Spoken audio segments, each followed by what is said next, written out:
Friends, welcome to my channel. శౌర్యని తీసుకొని ఇంటికి వచ్చిన దీపని గెంటేస్తున్న జోష్నాకి ఊహించని షాక్ ఇచ్చిన సుమిత్ర. నిజంగానే దీప శౌర్యని తీసుకొని మళ్ళీ సుమిత్ర ఇంటికి వెళ్ళిపోతుందా? అసలు ఏం జరిగింది? దీపని ఇంట్లోకి రావద్దని గెంటేస్తున్న జోష్నాకి సుమిత్ర ఎటువంటి షాక్ ఇవ్వబోతుంది అనేది ఈ వీడియోలో తెలుసుకుందాం.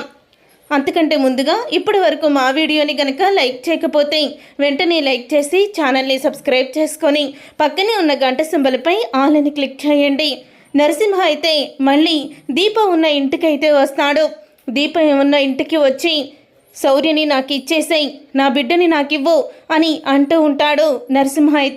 నరసింహ శౌర్య దగ్గరికి వెళ్ళావంటే నిన్ను చంపేస్తాను అని దీప అయితే అంటూ ఉంటుంది. ఆ కార్తిక్ కేవలం మిమ్మల్ని కాపాడడానికే శౌర్యకి నేనే తండ్రిని, నువ్వు కాదని చెప్పాడని నాకు తెలుసు. అయినా సరే నేను శౌర్యని తీసుకెళ్లకుండా ఉండను. మీరు ఎక్కడున్నా సరే నేను వస్తాను. ఈరోజు కాకపోతే రేపైనా సరే శౌర్యని తీసుకువెళ్తాను అని అంటూ ఉంటాడు. నరసింహ అయితే అప్పుడే ఇంకా చుట్టుపక్కల వాళ్ళందరూ వచ్చి ఇక నరసింహని అక్కడి నుంచి తరిమి కొడతారు. లోపలే ఉన్న శౌర్య అయితే చాలా భయపడిపోతూ ఉంటుంది. ఇక శౌర్య అయితే లోపలికి దీప వెళ్ళిన తర్వాత ఆ బూచోడు వెళ్ళిపోయాడమ్మా, బూచోడిని చూస్తుంటే నాకు వణుకొచ్చేస్తుంది అని అంటూ ఉంటుంది. శౌర్య అయితే అప్పుడే కార్తీక్ చెప్పిన మాటలను గుర్తు తెచ్చుకుంటూ ఉంటుంది. దీప ఆ నరసింహ ఎక్కడున్నా సరే శౌర్యని తీసుకువెళ్ళిపోవడానికి వస్తాడు. దీప నేను కన్న తండ్రినంటే వాడేమీ నమ్మలేదు అని కార్తీక్ చెప్పిన మాటలు అన్నీ కూడా గుర్తు చేసుకుంటూ ఉంటుంది. సుమిత్ర అత్తయ్య వాళ్ళ ఇంట్లోనే నువ్వు క్షేమంగా ఉంటావు తప్ప ఎక్కడ కూడా శౌర్యకి నీకు సెక్యూరిటీ అక్కడే ఉంటుంది. నరసింహ అక్కడికి వచ్చి నిన్నేమీ చెయ్యలేడు అని కార్తీక్ అంటూ ఉంటాడు. ఇక దీప అయితే సుమిత్ర మా ఇంట్లో జరిగే ఫంక్షన్కి నీకు అవసరం లేకపోవచ్చు, మా ఇంట్లో చేసే శుభకార్యానికి నువ్వు నా పెద్ద కూతురులాగా ఇంట్లోనే ఉండాలి. నా కళ్ళ ముందు ఉంటే నాకు చాలా సంతోషంగా ఉంటుంది. నువ్వు ఇంట్లో నుంచి వెళ్ళిపోయిన దగ్గర నుంచి మనసు ఏదో దగ్గర అయినోళ్ళు దూరమైనట్టు ఎంతో బాధగా ఉంటుంది.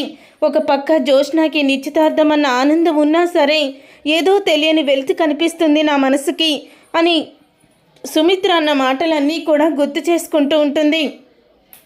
కార్తీక్ బాబు చెప్పినట్టే సుమిత్ర గారింట్లోనే సుమిత్రమ్మ ఇంట్లోనే నాకు సెక్యూరిటీ ఉంటుంది. అక్కడికైతేనే నరసింహ రాడు, నరసింహ అక్కడికి వచ్చి శౌర్యని ఏమీ చెయ్యలేడు అని తెలుసుకున్న దీప సుమిత్ర ఇంటికి వెళ్ళిపోవాలని నిర్ణయించుకుంటుంది. తర్వాత ఇక ఉదయం అవుతుంది. అందరూ కూడా టిఫిన్ చేస్తూ ఉంటారు. ఇక జోష్నాని చూసి పారిజాతం అంటూ ఉంటుంది, ఏ మనవరాలా నువ్వు మరి నిశ్చితార్థానికి సిద్ధంగా ఉన్నావా? అన్ని ఏర్పాట్లు జరుగుతున్నాయా అని అంటూ ఉంటుంది పారిజాతం. అవును నానమ్మ, అన్నీ జరుగుతున్నాయి అని జోష్నా చెప్తూ ఉంటుంది. ఇంతలో పని మనిషి వచ్చి అమ్మ ఎవరొచ్చారో చూడండి అని గుమ్మం దగ్గరికి చూపిస్తూ ఉంటుంది. అప్పుడే ఇక సుమిత్ర అలాగే జోష్నా తాతయ్య వాళ్ళ నాన్న అందరూ కూడా గుమ్మం వైపుకి చూస్తూ ఉంటారు. ఇక గుమ్మం వైపు శౌర్యని తీసుకువచ్చిద్ది దీప అయితే ఇక శౌర్య పరిగెత్తుకుంటూ వచ్చి అమ్మమ్మ నేను వచ్చేసాను అని శౌర్య అయితే అంటూ ఉంటుంది. శౌర్య వచ్చేసావా నువ్వు? నాకు తెలుసమ్మా నువ్వు మళ్ళీ మా ఇంటికి వచ్చేస్తావని. దీపా రా దీపా అని అంటూ ఉంటుంది. సుమిత్ర అయితే శౌర్యని తీసుకొని బ్యాగుతో సహా దీప ఇంటికి రావడంతో ఒక్కసారి షాక్ అయిపోతూ ఉంటుంది. జోష్నా పారిజాతం ఇద్దరు కూడా. ఇక జోష్నా పారిజాతం ఇద్దరు పక్క పక్కనే నుంచొని ఏంటి జోష్నా ఇది మళ్ళీ బ్యాగుతో సహా ఇంటికి వచ్చేసిందేంటి? నీ నిశ్చితార్థం అని తెలిసి ఆపాలని వచ్చిందా అని అంటూ ఉంటుంది. పారిజాతం అయితే ఎట్టి పరిస్థితుల్లో కూడా దాన్ని ఇక్కడ ఉండనివ్వను, ఉంటే అసలు బావ నా మాట వినడు, చివరికి నిశ్చితార్థం కూడా చేసుకోడు, అసలు ఇది మళ్ళీ ఎందుకు ఇంటికి తగలబడింది అని జోష్నా అయితే కోపంతో రగిలిపోతూ ఆగు, అసలు ఎందుకు వచ్చావు మళ్ళీ నువ్వు? ఎవరు రమ్మన్నారు నిన్ను ఇక్కడికి? వెళ్ళిపోయి ఇక్కడి నుంచి, నువ్వు ఇంట్లో ఉండడానికి వీల్లేదు అని జోష్నా అయితే అంటూ ఉంటుంది. ఇక జోష్నాని చూసి దీప జోష్నా అన్న మాటలు షాక్ అయిపోతూ ఉంటుంది. అప్పుడే ఇక శౌర్యని తీసుకొని నువ్వు లోపలికి వెళ్ళు అని పని మనిషి చేత శౌర్యని గదిలోకి పంపించేస్తుంది. ఏంటి మమ్మీ, నేనేమో లోపలికి వద్దు బయటికి వెళ్ళమంటే నువ్వు శౌర్యని లోపలికి వెళ్ళమని తీసుకువెళ్ళమని ఎందుకు చెప్పావో అని అంటూ ఉంటుంది జ్యోత్స్న. అయితే తనను నేనే రమ్మన్నాను, ఇంట్లో శుభకార్యం జరుగుతుంది, నువ్వు ఉండాలి అని చెప్పాను, అందుకే తను వచ్చింది అని అంటూ ఉంటుంది సుమిత్ర. అయితే ఏంటి మమ్మీ, తనేమన్నా నీ కడుపున పుట్టిన కూతురు అనుకుంటున్నావా? తను లేకున్నా శుభకార్యం ఏమన్నా ఆగిపోతుంది అనుకుంటున్నావా అని అంటూ ఉంటుంది జ్యోత్స్న. అది కాదు జ్యోత్స్న, దీప ఎంత మంచిదో అందరికీ తెలుసు, తను ఎన్ని ఇబ్బందుల్లో ఉందో కూడా తెలుసు. ఈ రోజునాడు నీ కన్న తల్లి ప్రాణాలతో ఉందంటే దానికి కారణం ఎవరనుకుంటున్నావో? దీపే కదా, అది మర్చిపోయావా నువ్వు అని అంటూ ఉంటుంది సుమిత్ర. నేను మర్చిపోలేదమ్మా, మర్చిపోలేదు కాబట్టే తను చేసిన పనులకి తనని క్షమించి వదిలేశాను, అంతే తప్ప తనని శిక్షించలేదు కదా. నా జీవితాన్ని, నా కలలని, నా ఆశయాలని అన్నీ ఆవిరి చేసింది ఈ దీప. అలాంటి దీప ఇంట్లో నుంచి వెళ్ళిపోయిందని ఆనందపడుతూ బావతో నా పెళ్లి జరుగుతుందని సంతోషపడుతున్న సందర్భంలో మళ్ళీ ఇంటికి ఈ దరిద్రాన్ని తీసుకొస్తానంటే నేను అస్సలు కూడా ఒప్పుకోను అని అంటూ ఉంటుంది జ్యోత్స్న. అయితే ఏంటి సుమిత్ర, కన్న కూతురికి ఇష్టం లేని పనులు చేస్తానంటావేంటి అని పారిజాతం అంటూ ఉంటుంది.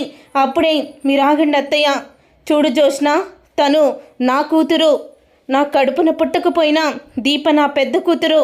దీపని నేను అస్సలు కూడా ఇంట్లో నుంచి పంపించను. ఒకవేళ దీప వెళ్ళిపోవాలి అని నువ్వనుకుంటే మీ అమ్మ కూడా ఇంట్లో నుంచి వెళ్ళిపోతుంది, నేను కూడా దీపతో పాటు బయటికి వెళ్ళిపోతాను అని సుమిత్ర అయితే ఊహించని నిర్ణయం తీసుకుంటుంది. అప్పుడే పారిజాతం అయితే, అంటే నీ కన్న కూతురి కన్నా ఆ దీపే నీకు ఎక్కువైపోయి ఇంత పెద్ద కుటుంబాన్ని, ఆస్తిని, ఐశ్వర్యాన్ని వదిలేసి ఆ దీపతో వెళ్ళిపోతానంటున్నావా? నీకు అసలు బుద్ధుందా అని పారిజాతం అడుగుతూ ఉంటుంది. అప్పుడే జ్యోత్స్న వాళ్ళ తాతయ్య అయితే, పారిజాతం, తను తీసుకున్న నిర్ణయంలో ఎటువంటి తప్పు లేదో, ఎందుకు నువ్వు అలా మాట్లాడుతున్నావో? తను ఏ తప్పు చెయ్యలేదో, తను తీసుకునే దాంట్లో ఎటువంటి తప్పు లేదు సుమిత్ర. దీప ఇక్కడే ఉంటుంది, ఎవరికి నచ్చినా నచ్చకపోయినా. ఎందుకంటే దీపకి ఏదైనా అయితే జైలుకి వెళ్ళేది కార్తీకే. ఎందుకంటే పోలీసుల దగ్గర కార్తీక్ దీపాకి ఏమి జరగకుండా చూస్తాను, దీప బాధ్యత నాదే అని చెప్పాడు కాబట్టి అని అంటూ ఉంటాడు. ఇక దాంతో అప్పుడు ఇక జ్యోత్స్న అయితే కోపంగా తన గదిలోకి వెళ్ళిపోతుంది. జ్యోత్స్న మాటలు నువ్వు పట్టించుకోకు దీప అని సుమిత్ర అయితే, నువ్వు వచ్చినందుకు నాకు చాలా ఆనందంగా ఉంది అని దీపని హత్తుకుంటుంది. చూసారుగా ఫ్రెండ్స్, రాబోయే కథలో ఖచ్చితంగా ఇలాగే జరగబోతుంది. మరి ఇలాగే జరగాలని మీరైతే కోరుకుంటున్నారా? అయితే వీడియోని తప్పకుండా లైక్ చేయండి, షేర్ చేయండి, కామెంట్ చేయండి. కార్తీక దీపం 2 నవవసంతం సీరియల్ అప్కమింగ్ ఎపిసోడ్స్ని టీవీలో కన్నా ముందుగా చూడాలనుకుంటే ఛానల్ని సబ్స్క్రైబ్ చేసుకొని పక్కనే ఉన్న గంట సింబల్పై ఆల్ అని క్లిక్ చేయండి. అప్పుడే మేము పెట్టే ప్రతి వీడియో మీరు మిస్ కాకుండా చూసేయవచ్చు.